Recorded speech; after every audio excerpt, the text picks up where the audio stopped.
Dari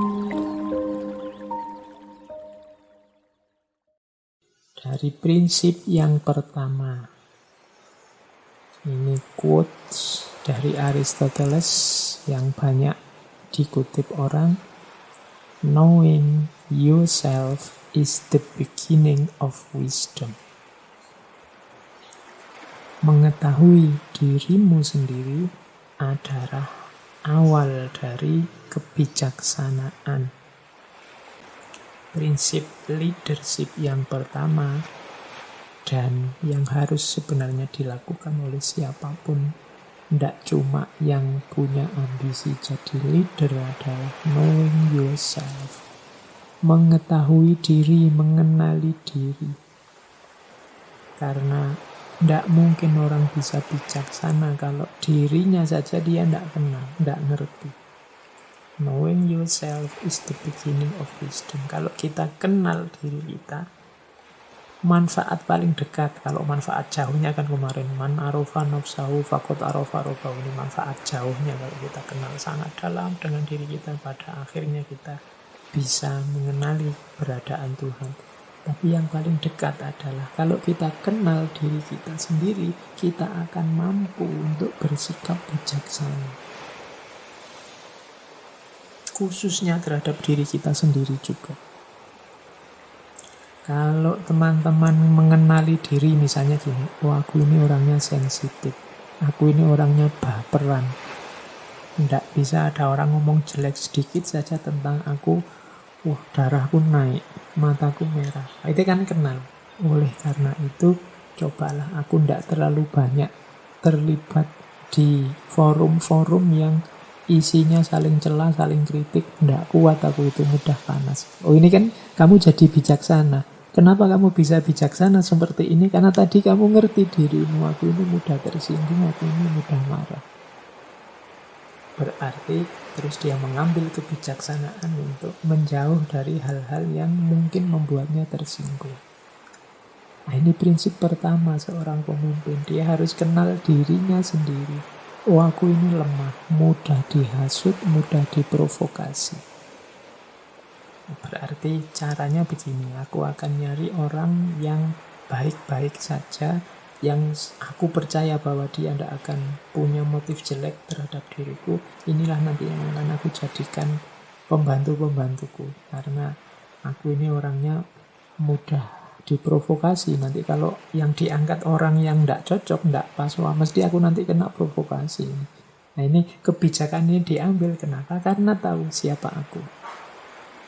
Atau oh enggak, aku ini orangnya kuat, aku ini tidak mudah dipengaruhi, keputusanku tegas. Jadi kalau aku bilang A ya A, B ya B. Karena aku modelnya semacam ini, tidak apa-apa lah aku nyari pembantu-pembantu yang pinter-pinter. Meskipun yang pinter ini mungkin ada yang curang, ada yang culas, aku bisa mendeteksi kok, aku kuat kok. Nah itu karena kenapa dia bisa begini? Karena dia tahu dirinya. Maka knowing yourself is the beginning of wisdom. Kenali diri. Sebenarnya ya mengenali diri tidak nunggu kalian jadi pemimpin.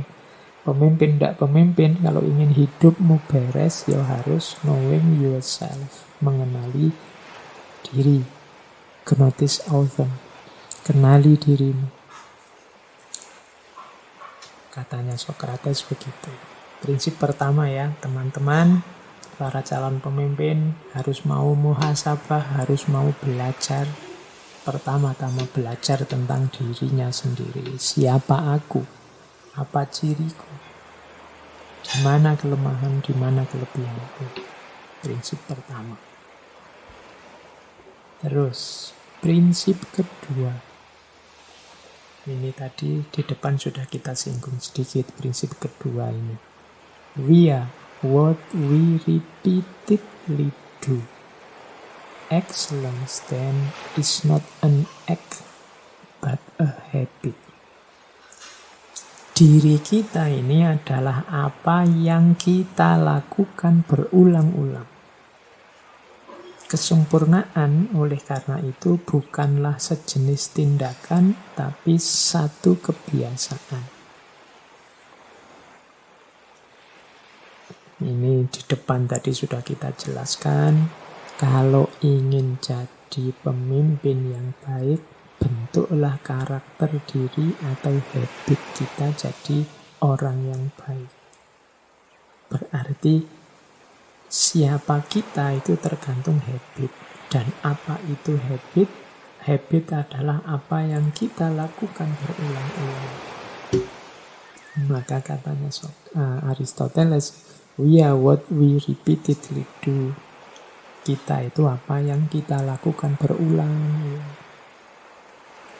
Jadi kesempurnaan itu bukan pas kita melakukan apa, tapi apa yang kita lakukan berulang-ulang. Yang istiqomah ngaji, berarti kan ngaji yang berulang-ulang. Itu akan jadi habit kita. Karena ngaji itu baik, berarti kita sedang membentuk diri jadi orang baik. Yang istiqomah sholat malam. Nah, ini berarti dia melakukan sholat malam secara kontinu, berulang-ulang. Karena sholat malam ini kebaikan, berarti apa? Dia sedang membentuk dirinya dan dirinya akan terbentuk jadi orang baik. Nah, mulai sekarang ayo teman-teman dimuhasabahi dirinya. Ada enggak kebaikan yang kita istiqomahkan? Itulah dia yang nanti akan jadi kunci karakter kita. Dia akan jadi habit. Makanya setiap kali mulai ngaji, sering sekali saya tekankan untuk ayo kita istiqomah ngaji dong. Kenapa? Karena ngaji kan ini baik. Jadi karena ngaji itu baik, maka kalau diulang-ulang, dia akan jadi habit. Kalau habit yang tertanam adalah baik, ya karakter kita akan jadi orang baik. Pemimpin juga begitu. Dia terbentuk melalui apa yang berulang-ulang dia lakukan. Tips kedua bagi seorang pemimpin yang baik, pemimpin yang unggulan adalah dilihat dari yang berulang-ulang dia lakukan. Disitulah nanti karakternya. Ini nasihat buat teman-teman muda khususnya yang gampang bosen. Saya tidak tahu hari ini teman-teman asiknya apa yang berulang-ulang tiap hari dilakukan apa. Jangan-jangan medsosan, jangan-jangan apalagi ngopinya, jangan-jangan lu ngopi kan baik Pak, iya ngopi baik, tapi kan ada banyak hal yang lebih baik. Wong saya HP-nan itu kan silaturahim Pak, medsos itu kan menjalin silaturahim, ya. Tapi ya, mungkin ada yang lebih baik. Kamu cari yang lebih utama seperti tadi rumusnya, yang tulus.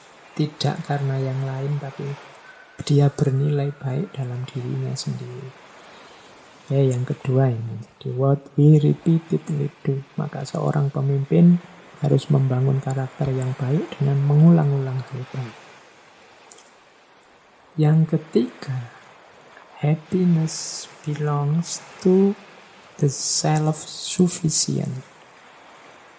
Kebahagiaan itu milik yang merasa cukup. Self-sufficient itu merasa aku sudah cukup, aku sudah bisa, aku itu biasanya orang bahagia sudah kalau sudah merasa ya yang kuinginkan sudah terpenuhi, yaitu self-sufficient.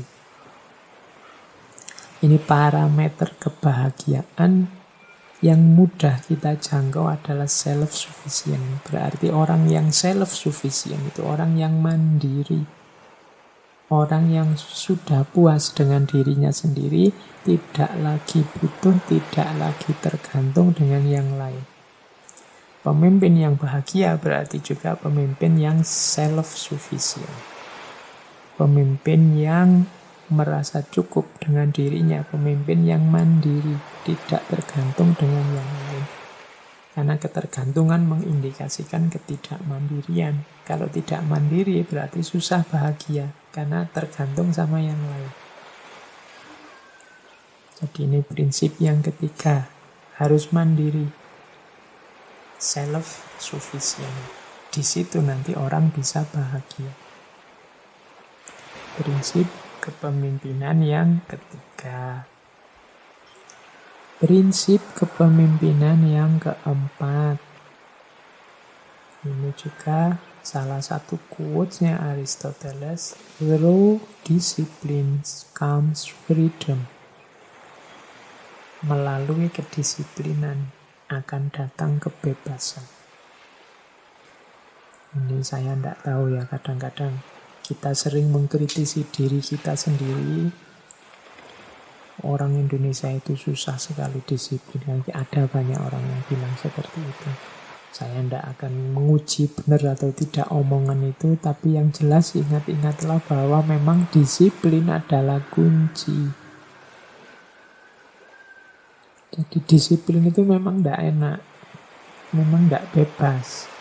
Karena disiplin itu kan kita harus A, harus B, harus C, urut, kemudian tertib, kemudian sesuai aturan, kemudian di arah yang sudah ditetapkan, itu namanya disiplin.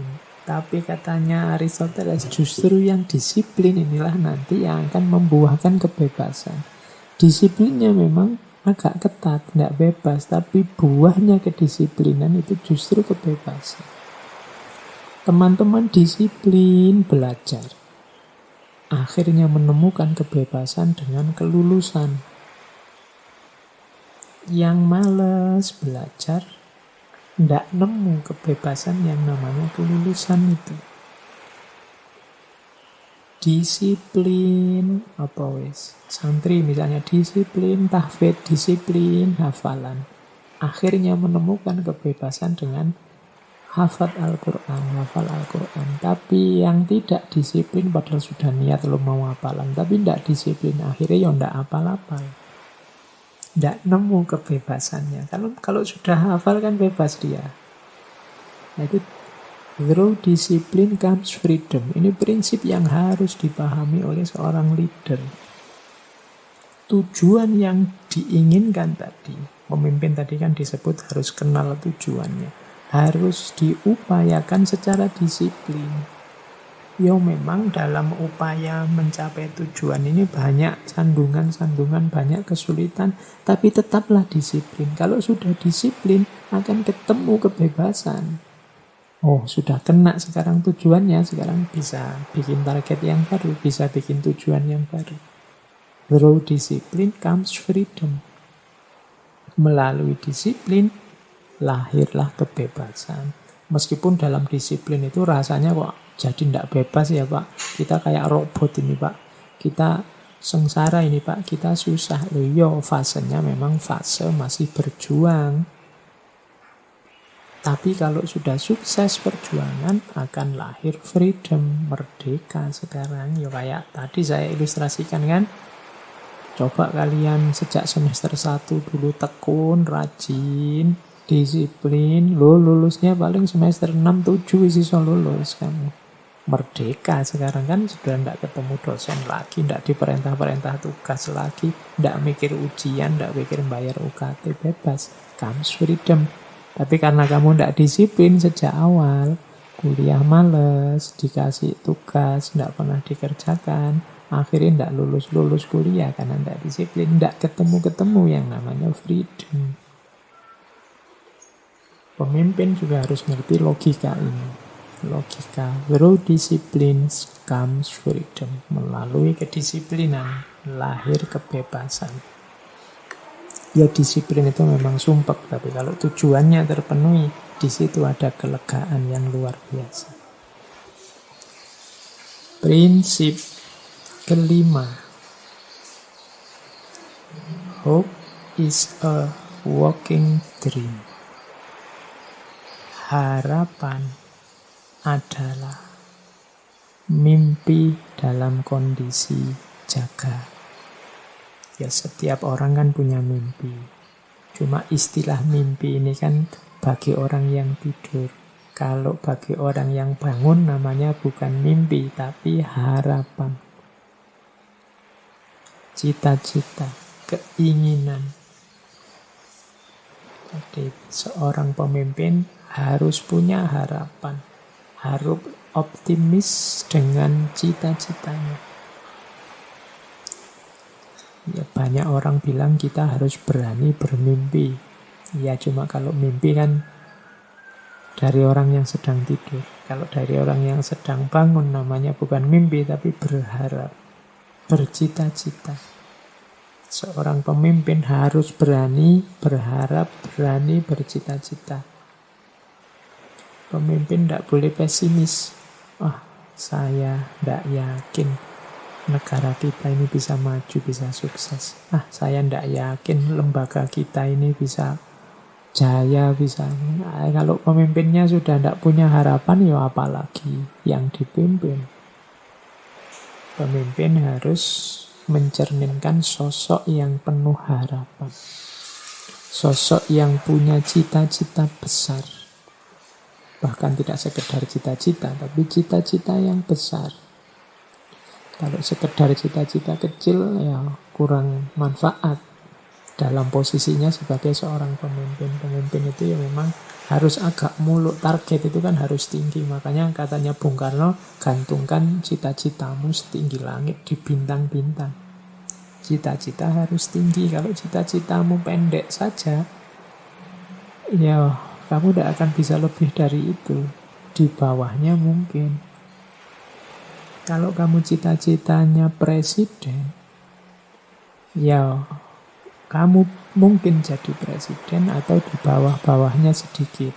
Karena kamu kan berjuang untuk jadi presiden. Tapi kalau kamu cita-citanya hanya jadi jabatan ya RT atau RW misalnya, cukup saya Pak RT saja. Ya, kamu mungkin jadi RT tapi bisa juga di bawahnya. Lebih dari itu kan tidak mungkin, kamu targetnya cuma RT. Kalau sudah jadi RT kamu sudah puas.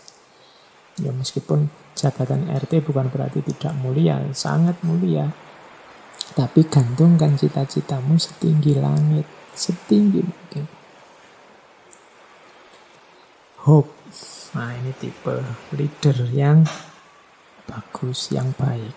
Punya harapan. Kalau pemimpinnya sudah hopeless, tanpa harapan, atau tidak bisa diharapkan, ya ganti yang lain yang punya harapan.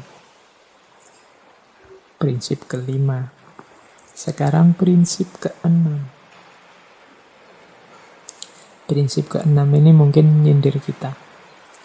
He who cannot be a good follower cannot be a good leader. Ia yang tidak bisa menjadi pengikut yang baik tidak akan bisa menjadi pemimpin yang baik. Ini kita harus memperhatikan quotes dari Aristoteles ini. Pemimpin yang baik adalah pengikut yang baik. Kalau orang tidak bisa dipimpin, sulit dia jadi pemimpin. Mengapa? Ya karena untuk jadi pemimpin yang baik, dia harus tahu bagaimana situasi yang dipimpin. Bagaimana rasanya jadi pengikut, jadi yang dipimpin yang baik. Nanti dia tahu cara jadi pemimpin yang baik. Kalau dipimpin tidak bisa, susah dia jadi pemimpin. Kalau jadi pemimpin, pasti juga susah dia. Kalau dalam istilah Jawa, dulu saya pernah menerjemahkan wanita itu wani ditoto. Wani ditoto yang tidak dalam konotasi negatif, tapi dalam konotasi positif. Bahwa banyak orang yang kalau nata dia, kalau mimpin merintah dia bagus, tapi waktunya dipimpin, waktunya diperintah dia lemah sama sekali. Banyak tipe-tipe orang yang kalau disuruh-suruh tidak mau, maunya nyuruh saja. Nah ini berarti dia bukan good follower. Kalau bukan good follower, dia juga bukan good leader.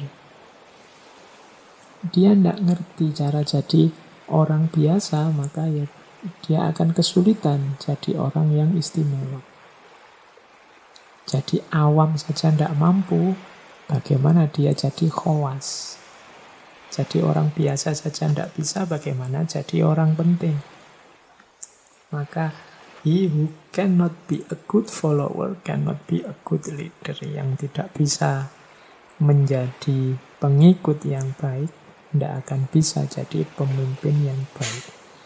Ini rumus dari Aristoteles. Berarti apa?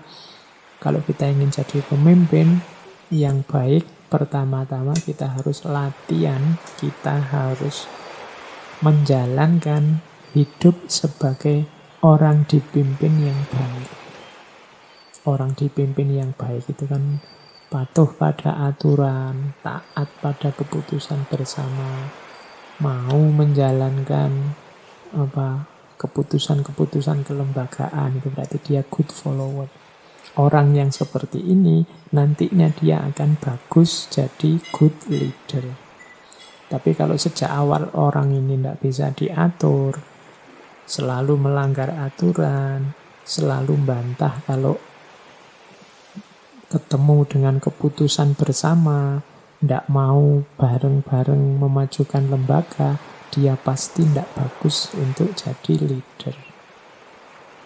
He who cannot be a good follower cannot be a good leader. Prinsip ke-6. Prinsip ke-7. Patience is bitter, but its fruit is sweet. Kesabaran itu pahit, tapi buahnya manis. Kalau ini nggak perlu dijelaskan ya. Ini hubungannya tadi juga sama istiqomah, sama perjuangan, sama kesabaran kita untuk menanggung proses dan usaha dan seterusnya. Jadi hidup ini yang untuk kita yang manusia itu beda dengan semua makhluknya Allah yang lain. Kalau makhluknya Allah yang lain itu paket jadi. Kalau manusia itu ada dalam potensi. Jadi dalam potensi itu maksudnya kita bisa mencapai hal-hal besar, tapi masih dalam potensi. Kalau ingin mewujudkan potensi itu, ya kita butuh usaha, butuh